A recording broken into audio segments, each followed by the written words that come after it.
But let me start on the note of how we got to where we are today. How did it all start? That is about the genesis. We all know how we got here. Since 2023, I think towards the end of 2023, things have not been going on well, to the extent that the governor took the law into his hands and demolished, brought down the House of Assembly. Don't forget the role of the House of Assembly. They are the lawmakers. They are to consider budget. They are to, pass budget. They are also to be approached in matters of appointment of commissioners for ratification and all other things. They are to do oversight functions. So since that happened, things have not been the same at all. In a community of 32, you expect that at least 15 or 16 will be there to do the job. The governor, like I said, and it is no longer news, about 3 or 4 of the members, constituted them to the House of Assembly and gave them preferential treatment, moved them to the government house to be performing legislative functions. This situation got to the court. There were about 10, 15, 16 cases. And at the end of the day, the Supreme Court came out and made very profound findings of breaches of the Constitution, mainly against the governor. You see, you rise or fall on the basis of what you took to court and what the decision of the court is on it. The court came to the decision that the governor had long anticipated that he might be impeached. And because of that, he knew that the House of Assembly was a critical structure organ to do that. Brought down the House of Assembly. 14 months after, that is as at yesterday, it was 14 months, there was no effort to rebuild the House of Assembly. The government stands on a tripod: the executive, the legislature, and the judiciary. Made the functioning of government impossible. It is not enough for the executive to say we are spending money. Even the money you want to spend must have been appropriated for by the House of Assembly. These are some of the findings not made. And at the end of the day, the Supreme Court said or came to a decision that the behavior of the governor was like a despot, and that as situation was, there was no government in Rivers. If there was no government in Rivers, what else are we looking for? I'm so sorry for bringing in this issue. In the Bible, they asked Jesus Christ, "Are you the Son of God?" And he said yes. Then others chorused, "What further evidence do we need from this man?" So the stage is set. But no action was taken immediately, in the expectation or hope that good sense will prevail, the governor will create an enabling environment, and that the House of Assembly too would be reasonable enough to ensure that the people of Rivers actually got a return for their voting of both members of the House of Assembly and the governor and other elected officials to enjoy dividends of democracy. We are in a democracy. So, then there were what I will call telegraphing of the militants, I would say by the governor. And the reason I said so was when he beckoned to them that, he would let them know when it was time to act, to the militants. Let us say it was wrong. Did he come out to disown them? The answer is no. And a week after they swung into action, you see or witness vandalization of oil pipelines. Don't also forget that before now, that is when this government came into office, Nigeria was producing about 900,000 liters of oil a day. With the efforts and all the ingenuity that the president had, he ensured that the production rose to about 1.5 barrel per day. That's about 45 of something increase. Governors were smiling home at the end of the month with about 60% increase in their take-home to their various governors. Then somebody rose or encouraged or became inactive when he was supposed to act. There was not a word dissuading the threat, the militants who issued this threat.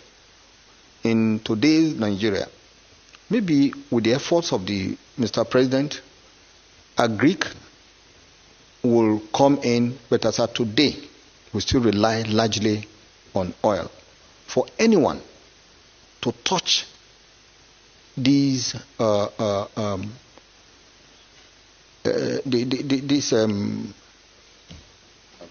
pipelines, it's not only the enemy of rivers, it's the enemy of Nigeria.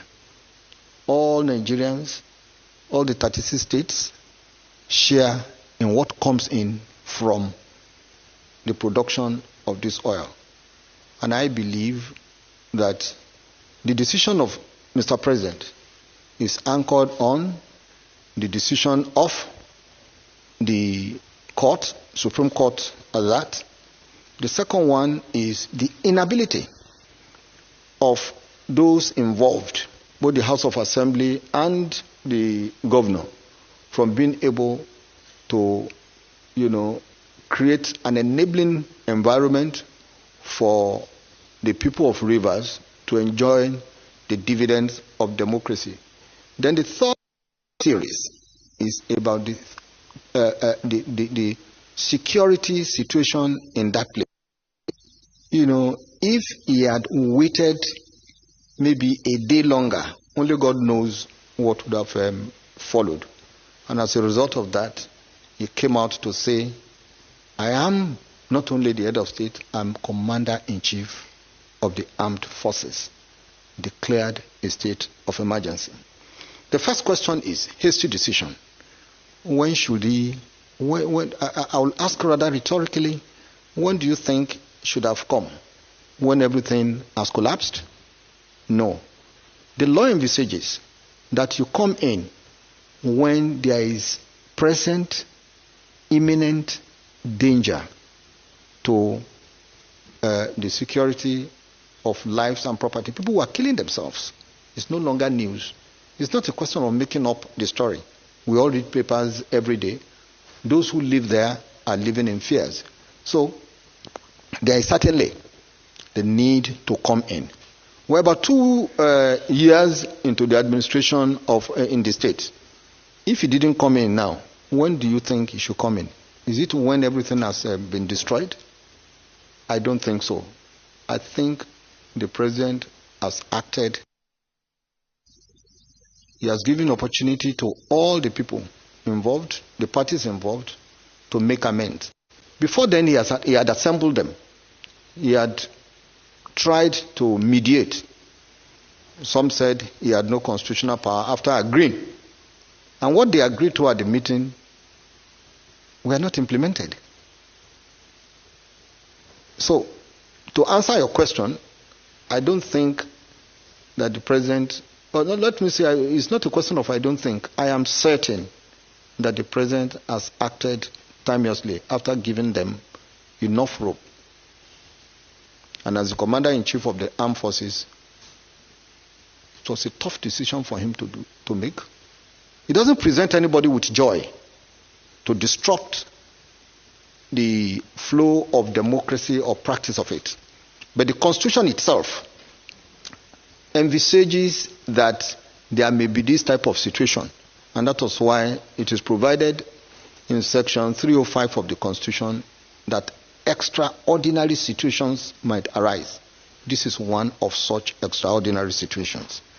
The second one is about Oh, removing the governor, removing the deputy governor. You see, you decide each case on its own peculiar facts and circumstances.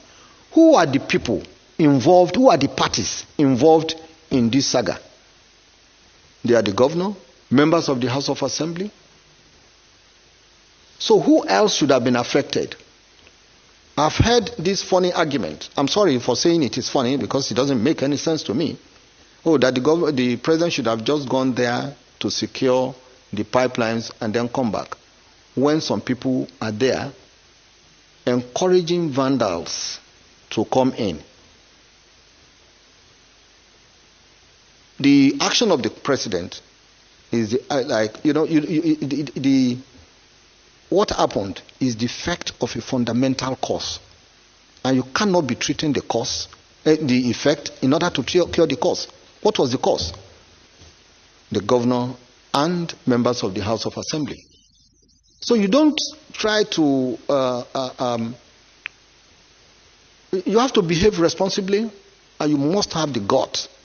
If it happens again, I will encourage Mr. President to do the same. Maybe this time with even greater vigor and vitality. So the question of separating or treating or giving preferential treatment to anybody does not arise. You give preferential treatment to anybody, you are giving preferential treatment to hooliganism. Let's call a spade a spade. This is where I believe that we should put up our patriotism cap. It shouldn't be about individual. It should not be about anybody. It should be about the entity called Nigeria. But in this case, the Rivers State. So, it is Rivers State's turn today. It can be anybody's turn tomorrow. Let the signal be clearly sent for those who want to make the practice of democracy and enjoyment of dividend of democracy a mirage, to think twice.